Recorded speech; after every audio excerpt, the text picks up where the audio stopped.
How to start? What's a good intro? Can't think of anything. Hey, what's up, everyone? Heidi ho and top of the morning to you.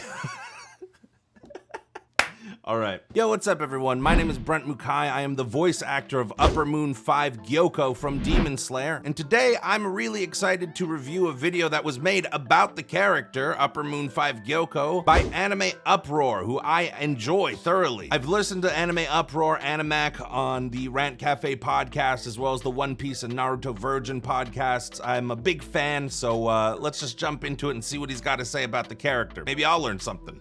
That's how you do an intro.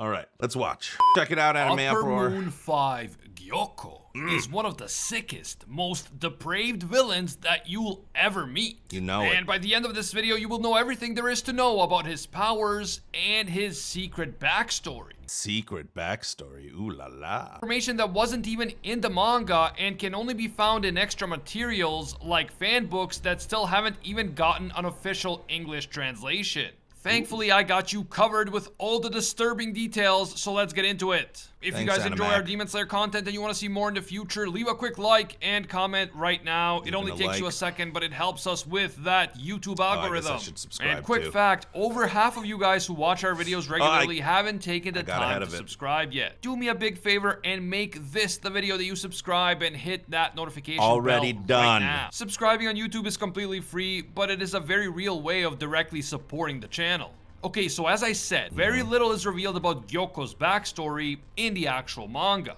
But we do get some information in the second Demon Slayer fanbook. As a human, his name was Managi, and he was an outcast who lived on the outskirts of a coastal fishing village. He was considered to be a weirdo by everyone inside the village. Ah, he's from like an outside coastal village, which makes sense because all of his moves are like water and fish based. Just an observation. Is that how people say observation now?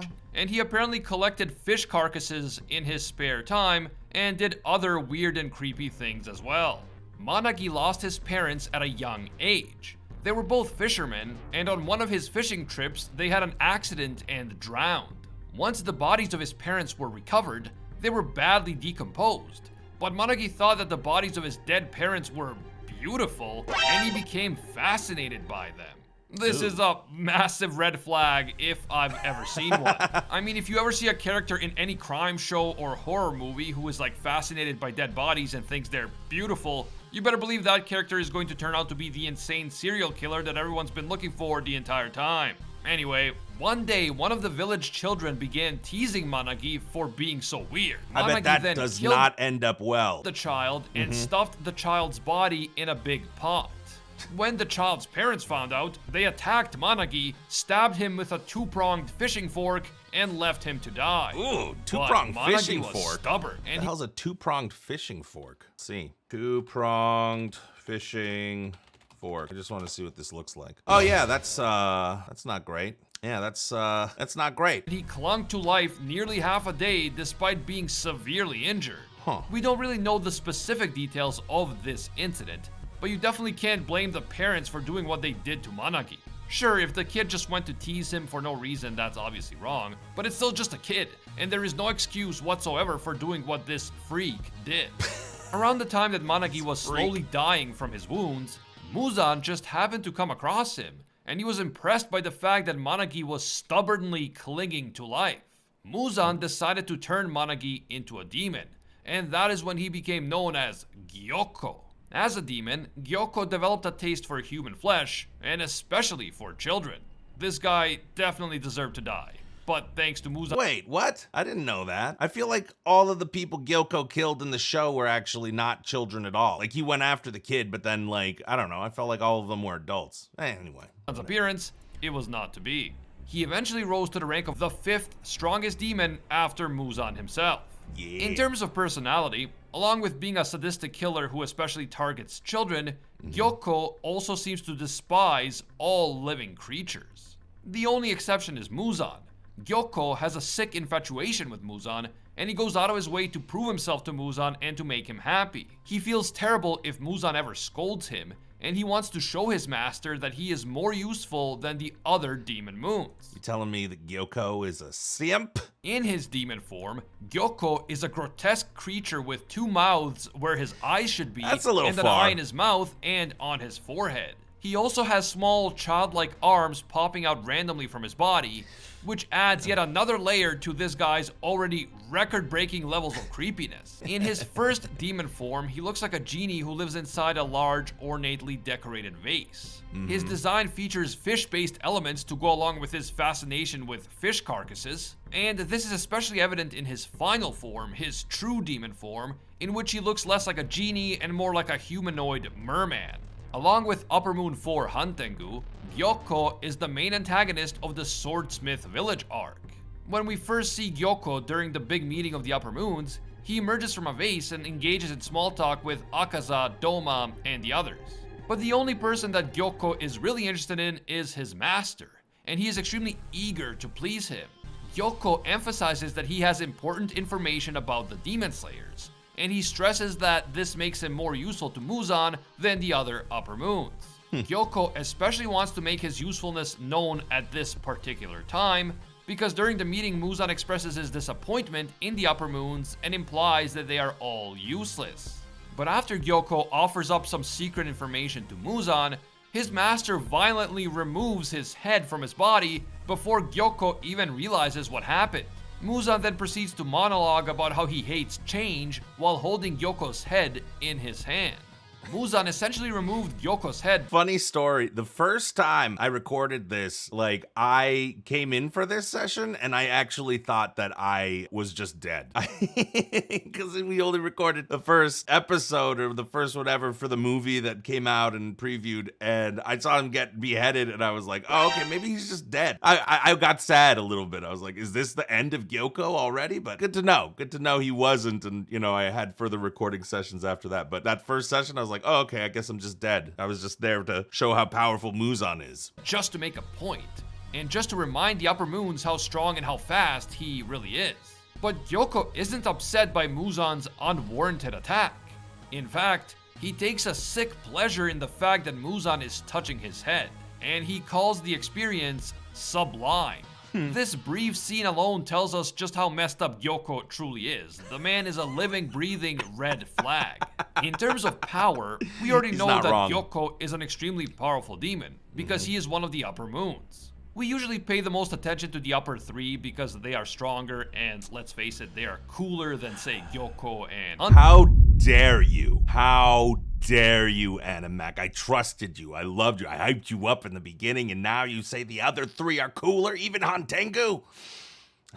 We got fighting words, man. You're my rival now.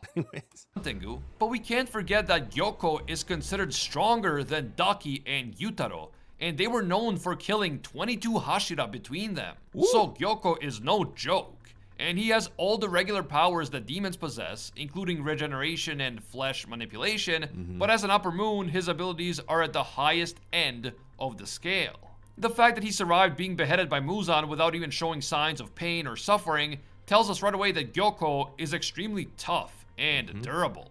Gyoko's demon blood art is centered around porcelain pots or vases, and around water and sea creatures. He can create multiple pots of different sizes and distribute them all around him. He is then able to instantly teleport from one pot to another, which makes him incredibly difficult to pin down in battle. He can also trap his opponents inside these pots and then drown them in water or do some other sick thing that he has planned for them once he gets them inside a pot. Yeah, that was the sickest. I love the almost. It was almost like the in Naruto with the Mist Ninja, and he did the water prison thing. I was like, oh, cool. It was like an homage almost to that. Gyoko can also create grotesque fish monsters of various shapes and sizes and launch them at his opponents. He can summon giant octopus tentacles from his pots and use them to attack or restrain his enemies. That was very much like Bleach. He felt like a combo of the Fisher whatever thing from Bleach and oh god, it's escaping my brain right now. The Mist Ninja from Naruto. And so on. Essentially, his blood demon art is very versatile and unpredictable. But the one thing that all of his abilities have in common is their aquatic theme. Fun fact, but at the start of the series, Gyoko is actually one of Muzan's main sources of income, along with Daki. The pots and vases that Gyoko creates are extremely expensive, and Muzan is able to make a lot of money by selling them. After the meeting of the Upper Moons, Hantengu and Gyoko are dispatched by Muzan on a big mission.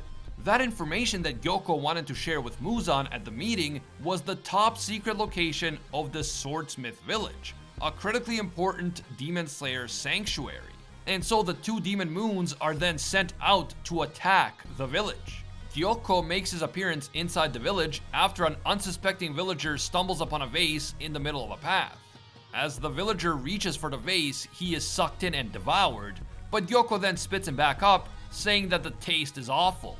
The flesh of a mere swordsmith isn't good enough for Gyoko. He demands something more appetizing. And just a quick warning for everyone, but I will be spoiling what happens to Gyoko during the Swordsmith Village arc. Hey, what's up? It's Future Brent. I'm looking at the edit and this video's like really long already, so I'm just gonna cut it off here. I figured no spoilers is better, and hey, here's a picture of my cat. If you liked hearing about Gyoko's life and backstory, I did. Link in the description and on screen. Go ahead and give AnimeUproar a subscribe. I liked the video. I thought the nice little end touch on stuff that I don't read the manga, so I don't really know, but I love the video overall. Let's leave a little comment, shall we? Let's leave what should we say? Say, hey man, hey Animac, I'm the voice of Gyoko. I loved the video, and even though you called my precious bass boy a freak several times, I can't refute the facts. Great job and much love. Comment. All right, Animac, if you're watching this, kiss, man. Oh. And hey, I want to say thank you to everybody watching this. Please leave a like. Please leave a subscription. Please subscribe. If you enjoyed this content, then I'm going to be doing more reaction videos and more anime videos in general. As an anime voice actor, I'm Brent Mukai. Peace.